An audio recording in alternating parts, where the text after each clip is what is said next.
Make it a weekend of fun with the family and friends at Michigan International Speedway. Sprint Cup tickets start at just $40. Kids 12 and under, well, they're free. Call 800-354-1010 or log on to MISSpeedway.com for the June 14th LifeLock 400 at Michigan International Speedway.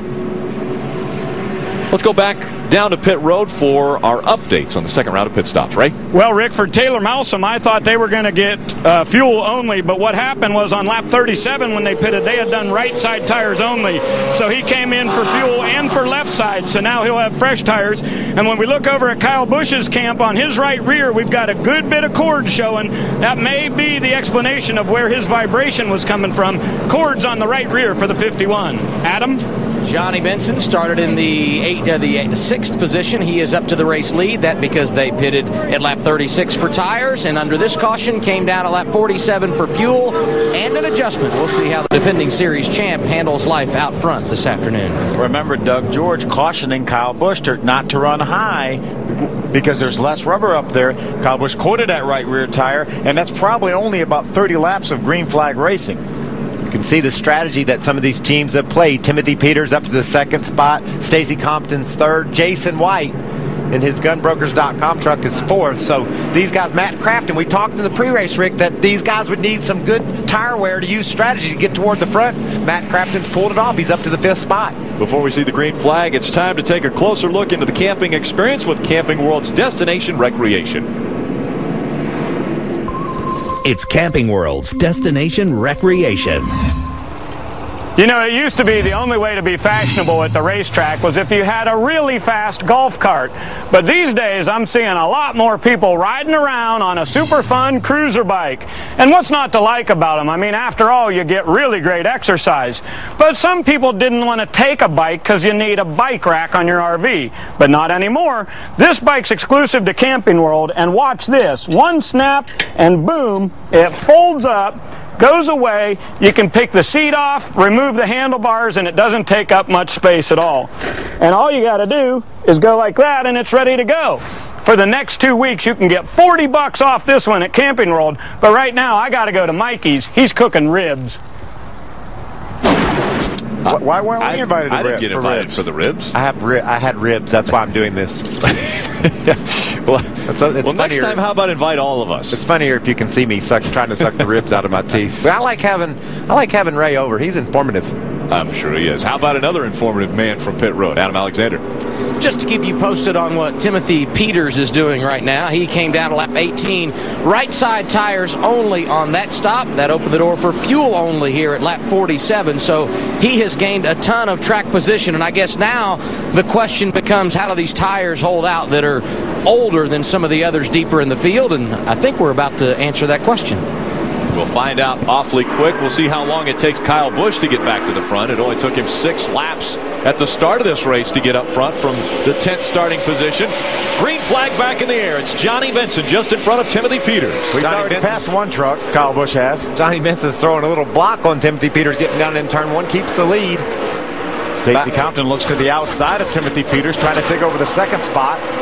Side by side, a battle now for third. We see Kyle Busch moving up right on the back bumper of that Australian Gold 88 Chevy Silverado of Matt Crafton. Oh, a little contact, it looked like, with the wall there. James Busher, I believe. These trucks get so close to those walls coming off of 2 and 4. Oh, sideways for Kyle Busch a little bit. Never let off. Shot out of turn number 2 and down the backstretch. Going to try to take away the third spot from Jason White. He went from 10th to 6th in 1 lap, and now he's going for 4th or 3rd. And he got it. What about the 23 truck of Jason White? He keeps turning up toward the front 5, front 10 of these races week in and week out. That's good progress for that team. That's fun to see. It really is. Had a good top 10 finish here a couple of races ago, and see him here trying to keep it going. Racing on the outside of the 60 truck, Stacy Compton. Was Matt Crafton, the 88 truck on the outside of Stacy Compton. What about Jason? He's hanging right with Kyle Busch. Kyle Busch up to 2nd. There's a race behind him for the 5th spot. you know, Dover's one of those tracks that's kind of a great equalizer. Not a whole lot of aero, not a ton of science that goes into it here. You need your truck. You saw the truck of Skinner's, all that movement is his shocks and his springs. You just need a truck that's mechanically sound, that will mechanically handle, and a driver who likes to go fast, and you can have some success here. Remember when Chad Chaffin won that race here back a few years ago in a truck that we thought he was outmatched in, but he took it to victory lane. Here's Dennis Setzer, that A truck going by James Busher in the 10. I talked to Dennis earlier this morning, and I said, how's your truck? He said, I'm telling you, really struggling. He said it just slams down on the racetrack, but looks like he has a pretty decent piece going right now. He's up to the 10th spot.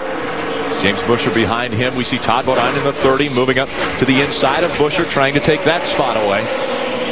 Three wide. Yeah, Brian Scott in the middle of 3 wide. Johnny Sauter on the outside. Colin Brown on the inside. Todd Bodine getting all sideways up underneath the truck of James Busher. We saw what happened the last couple races with Todd on the inside of other trucks, and now looks like he's going to be able to make that pass on James Busher. Great to see Copart.com on board Todd's truck.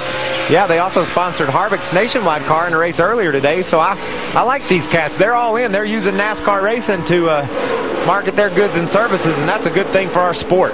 Couple rookies side by side. Brian Eichler on the inside, James Busher on the outside. Those two fighting for position right now. That's a battle for the 11th spot. Great to see. Slow up high, you see him. Great to see Samsung Instinct on that truck. Oh, wow. Issues with Timothy Peters. He slowed on the racetrack, and some great driving there to avoid him. Is that a right rear flat? Left side, guys, left side. Left side flat. Left sides. That was a great move by Colin Brown to avoid Timothy Peters. Well, let's watch and see how these guys avoid him. Mike Skinner had a close call as well, it looked like. There's Timothy up high. Watch this now. Look at the speed difference. Colin was going to try to go around the 16 truck of Brian Scott. Watch this now. This is Skinner riding along with him. That is so close. Johnny Benson continues to hold off Kyle Busch. A couple of truck lengths. These trucks have been basically breaking even. On our last time, the 16 and the 30. The 30 is, the 15's back here too. Lap prior to, Kyle Busch ran about 2 or 3 tenths quicker than Johnny Benson. Then that time, Johnny Benson was faster than Kyle Busch. So they keep breaking even. We saw Timothy Peters. He was running 6 when it looked like he had problems, and he's dropped back now. Adam Alexander, what's going on with Timothy? Nice job, and he's been on pit road. They put left side tires on, and they had not changed those tires today. When they came out of lap 18, it was right side tires only. We'll check and follow up to see what the issue was. Looked like a left rear, Ray. I want to give you an update on Todd Bodine. When he pitted the last time, he had cords on both right side tires. So Todd said he's going to take it a little bit more easy on the racetrack right now, try to make his entry a little bit different. There is talk down here in the garage area that Goodyear may be able to give these teams one more set of tires. NASCAR has not made that decision yet, but there is conversation going on. Remember, guys, in the Nationwide Series race, they went 200 laps and they had an extra set of tires more than the truck started out with today. Hey, Ray, we have confirmation that NASCAR has allowed the teams an extra set of right side tires, so all the lobbying by a lot of the crew chiefs has resulted in these guys getting another set of right side tires. This is just such a tough, abrasive racetrack. It's really, really hard to ask these tires to last much longer than 40 or 50 laps, and good move by NASCAR to get these guys some more tires. Johnny Benson restarted the race up front. He's been able to hold off all challengers. He's got one of the biggest right behind him. Kyle Busch running second.